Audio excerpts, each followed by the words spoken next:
Greetings, Happy New Year. This is today's Bible reading. Transition, Records of the Descendants.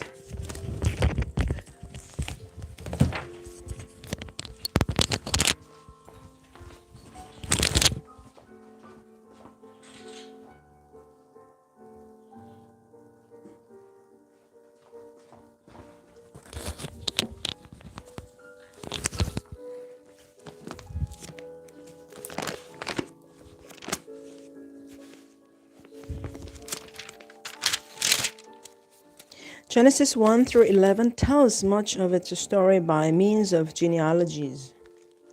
At the end of the Cain and Abel account is a list of 8 descendants of Cain, among whom are the ancestors of pastoral nomads, musicians, and metal workers. In Genesis 5, the line of Adam's descendants through Seth is given, breaking off just before the flood. Finally, in Genesis 10, the peoples of the earth are listed under the 3 sons of Noah, categorized according to clans, languages, location, and nationality. It is possible, using the numbers of these lists, to add up the years and thus date the creation of the world at about 4004 BC. Such computations were published in AD 1650 through 1654 by the Archbishop James Ussher. Many scholars, though, argue that modern historical dating and chronological specificity were foreign to the ancient mind and suggest that the exact numbers should not be read so mechanically. Furthermore, the numbers themselves vary in different text traditions, showing many disagreements between the Hebrew Bible, Samaritan Pentateuch, and the Septuagint Greek Old Testament. Thus, different interpreters treat the genealogies in different ways. Some add up the successive generations, as does Ussher, to arrive at a date for creation sometime around 4004 BC. Others take the genealogies as the schemes of ancient mathematicians with different purposes and accept that a date for the creation of the world is impossible to determine. Now, Book of Genesis, chapter 5, the family of Adam. This is the book of the genealogy of Adam.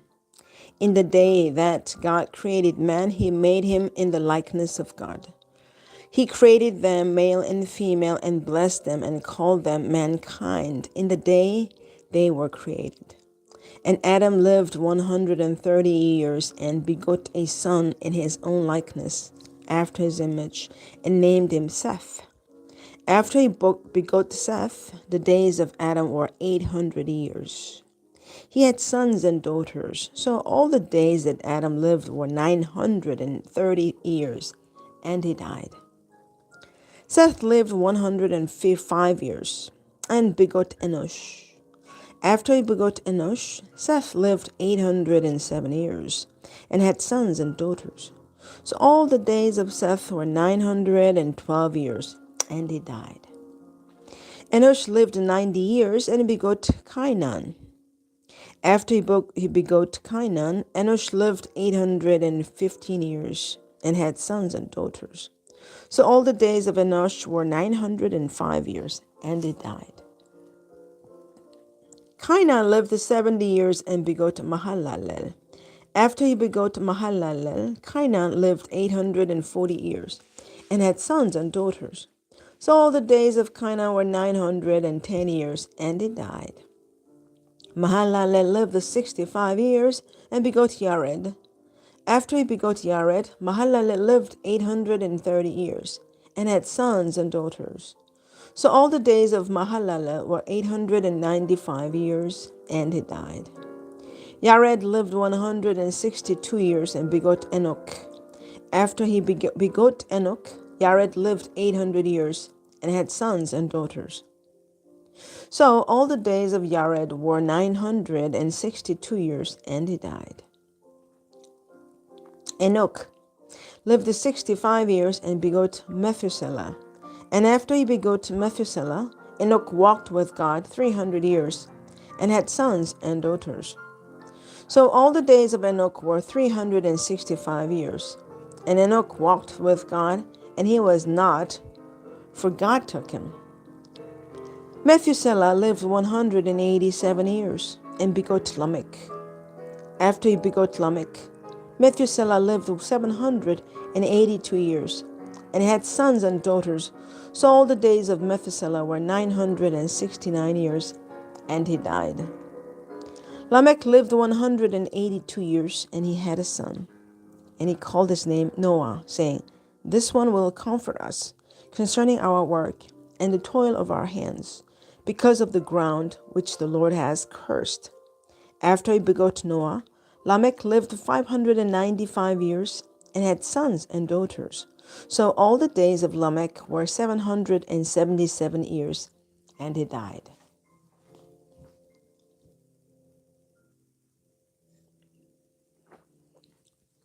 And Noah was 500 years old, and Noah begot Shem, Ham, and Japheth. The flood through other eyes.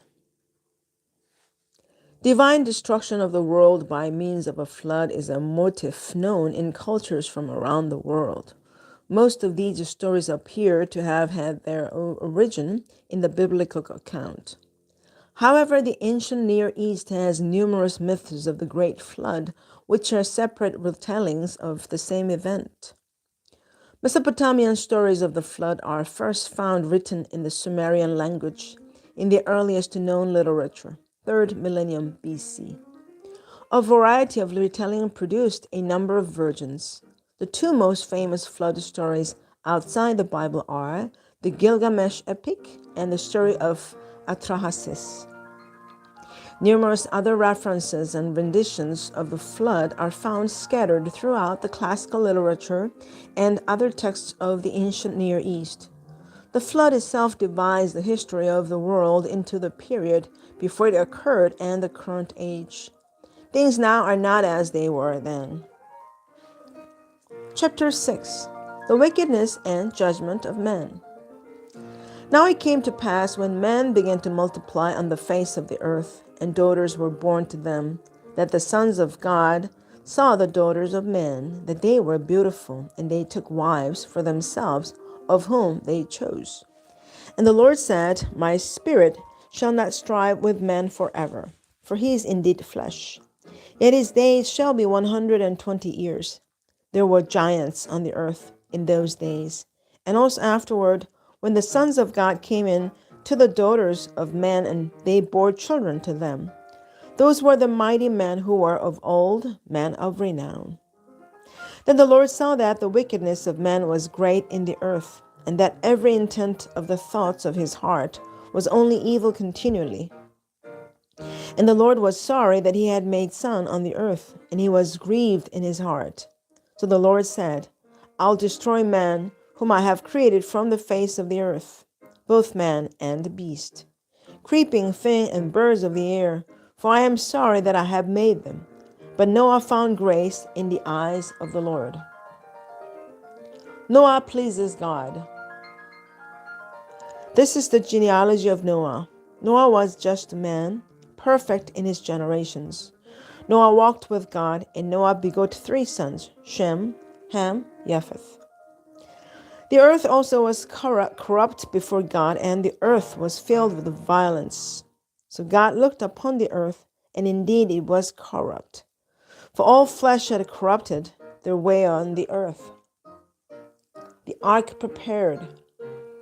And God said to Noah, The end of all flesh has come before me, for the earth is filled with violence through them. And behold, I will destroy them with the earth. Make yourself an ark of gopher wood, make rooms in the ark, and cover it inside and outside with pitch. And this is how you shall make it. The length of the ark shall be 300 cubits, its width 50 cubits, and its height 30 cubits. You shall make a window for the ark, and you shall finish it to a cubit from above, and set the door of the ark in its side. You shall make it with lower, second, and third decks. And behold, I myself am bringing flood waters on the earth to destroy from under heaven all flesh in which is the breath of life. Everything that is on the earth shall die. But I will establish my covenant with you, and you shall go into the ark. You, your sons, your wife, and your sons' wives with you. And of every living thing of all flesh, you shall bring 2 of every sort into the ark, to keep them alive with you. They shall be male and female. Of the birds after their kind, of animals after their kind, and of every creeping thing of the earth after its kind. 2 of every kind will come to you to keep them alive. And you shall take for yourself of all food that is eaten, and you shall gather it to yourself, and it shall be food for you and for them. Thus Noah did, according to all that God commanded him, so he did. When the gods tire of noisy humans. Genesis 7:1. The story of Atrahasis, written during the reign of Ammisaduqa, king of Babylon, is a variant of the Gilgamesh epic. The title of the Atrahasis story means when the gods like man, yet the story, like that of the Genesis flood story, Genesis 7:4, tells of the gods destroying much of humankind. The reason given in this story for the flood was that the humans on the earth had become too numerous and their noise was disturbing the gods. The deities planned several devices to reduce the population, including drought, plague, and famine. But each time the people survived. Finally, a flood was devised from which the people could not escape. It was Ea who earned the hero, Atrahasis, to save the animals and craftsmen in a boat, which he then did. The humans had previously fed the gods by their sacrifices. As the 7 days and nights of the flood raged and humans died, the deities became hungry and thirsty. Thus they were happy to have some people survive the flood. The Mesopotamian legend contrasts with the ethical emphasis in Genesis. The Mesopotamian gods destroyed humans because they were noisy, yet wanted some humans left for service. The God of Genesis destroyed humans because they were wicked and corrupt. He allowed Noah and his family to live because they were righteous.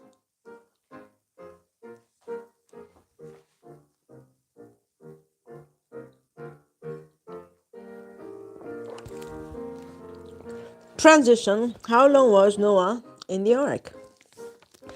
The narrator of the flood tradition offers several dates indicating when certain events took place. The time frame of these dates, cited by year, month, and day based on Noah's age, has Noah, his family, and the animals confined in the ark for more than a year, 371 days. In Genesis 7:11 through 8:19 are 5 dates. The first instance at 7:11 marks when the rain began. 5 months later, the ark rested in Ararat, 8:4. 2.5 months later, the mountains were seen, 8:5. After another 3 months, Noah removed the covering of the ark, 8:13. Finally, Noah, his family, and the animals went out of the ark 57 days later, 8:14 through 19. The days between each dates, assuming 30-day months as the narrator appears to do, are 150 plus 74 plus 90 plus 57, totaling 371 days. Chapter 7, The Great Flood. Then the Lord said to Noah, "Come into the ark, you and all your household, because I've seen that you are righteous before me in this generation. You shall take with you 7 each of every clean animal, a male and female, 2 each of animals that are unclean, a male and female, also 7 each of birds of the air, male and female, to keep the species alive on the face of all the earth. For after 7 more days I will cause it to rain on the earth 40 days and 40 nights, and I will destroy from the face of the earth all living things that I have made. And Noah did according to all that the Lord commanded him. Noah was 600 years old when the flood waters were on the earth. So Noah with his wife and his sons' wives went into the ark because of the waters of the flood. Of clean animals, of animals that are unclean, of birds, and of everything that creeps on the earth, 2 by 2 they went into the ark to Noah, male and female, as God had commanded Noah. And it came to pass after 7 days that the waters of the flood were on the earth. In the 600th year of Noah's life, in the 2nd month, the 17th day of the month, on that day all the fountains of the great deep were broken up, and the windows of heaven were opened, and the rain was on the earth 40 days and 40 nights.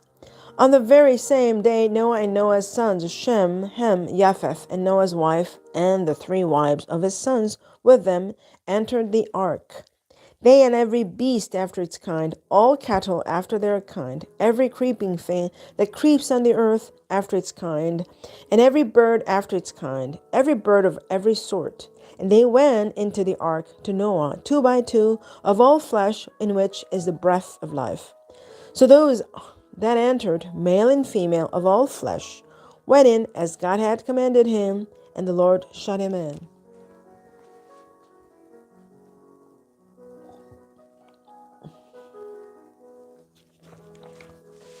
Now the flood was on the earth 40 days. The waters increased and lifted up the ark, and it rose high above the earth. The waters prevailed and greatly increased on the earth, and the ark moved about on the surface of the waters. And the waters prevailed exceedingly on the earth. And all the high hills under the whole heaven were covered. The waters prevailed 15 cubits upward, and the mountains were covered. And all flesh died that moved on the earth. Birds and cattle and beasts and every creeping thing that creeps on the earth, and every man, all in whose nostrils was the breath of the Spirit of life, all that was on the dry land died. So he destroyed all living things which were on the face of the ground, both man and the cattle, creeping thing and bird of the air. They were destroyed from the earth. Only Noah and those who were with him in the ark remained alive. And the waters prevailed on the earth 150 days. When the bird does not return. Genesis 8:6-12. Both similarities and differences exist between the biblical flood story in Genesis 6-9 and the Mesopotamian flood legend known as the Gilgamesh epic. Among the similarities are the birds, doves, ravens, sparrows that are sent out to determine if the floodwaters have receded. Genesis 8:6-12. Though the Gilgamesh flood story appears already in the mid-3rd millennium Sumerian stories, the epic account most widely known comes from the library of the Assyrian king Ashurbanipal. The story is related by the flood survivor, Utnapishtim, at the edge of the world where Gilgamesh, king of Uruk, around 2600 BC, had sought him to discover how to become immortal. There is no reason given in this account for the decision by the council of the gods to destroy the earth. However, Ea, the god of wisdom, realizing that destruction was a mistake, warns Utnapishtim that a flood is coming.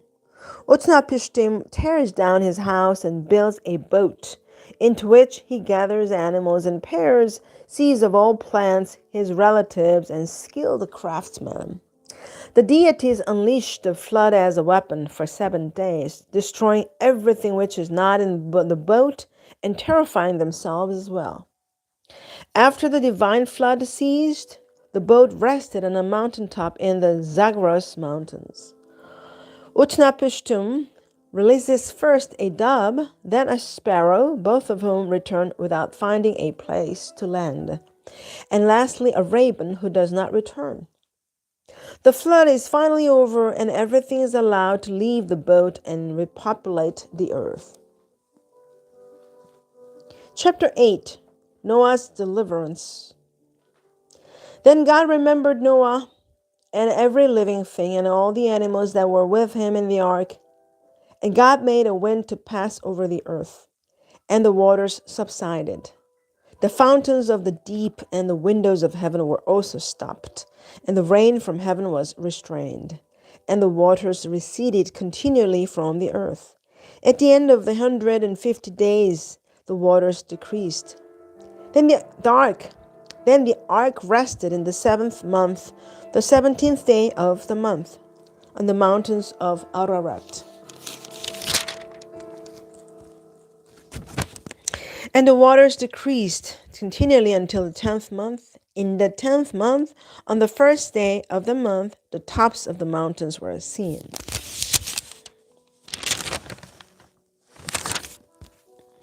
So it came to pass at the end of 40 days that Noah opened the window of the ark which he had made. Then he sent out a raven, which kept going to and fro until the waters had dried up from the earth. He also sent out from himself a dove to see if the waters had receded from the face of the ground. But the dove found no resting place for the sole of her foot, and she returned into the ark to him, for the waters were on the face of the whole earth. So he put out his hand and took her, and drew her into the ark to himself. And he waited yet another 7 days. And again he sent the dove out from the ark. Then the dove came to him in the evening, and behold, a freshly plucked olive leaf was in her mouth. And Noah knew that the waters had receded from the earth. So he waited yet another 7 days, and sent out the dove, which did not return again to him any more. And it came to pass in the 601st year, in the 1st month, the 1st day of the month, that the waters were dried up from the earth. And Noah removed the covering of the ark and looked, and indeed the surface of the ground was dry. And in the 2nd month, on the 27th day of the month, the earth was dried. Then God spoke to Noah, saying, Go out of the ark, you and your wife, and your sons' wives with you. Bring out with you every living thing of all flesh that is with you, birds and cattle and every creeping thing that creeps on the earth, so that they may abound on the earth and be fruitful and multiply on the earth. So Noah went out, and his sons and his wife and his sons' wives with him. Every animal, every creeping thing, every bird, and whatever creeps on the earth, according to their families, went out of the ark. God's covenant with creation. Then Noah built an altar to the Lord, and took of every clean animal and of every clean bird, and offered burnt offerings on the altar. And the Lord smelled a soothing aroma. Then the Lord said in his heart, I will never again curse the ground for man's sake, although the imagination of man's heart is evil from his youth. Nor will I again destroy every living thing as I have done. While the earth remains, seed time and harvest, cold and heat, winter and summer, and day and night shall not cease.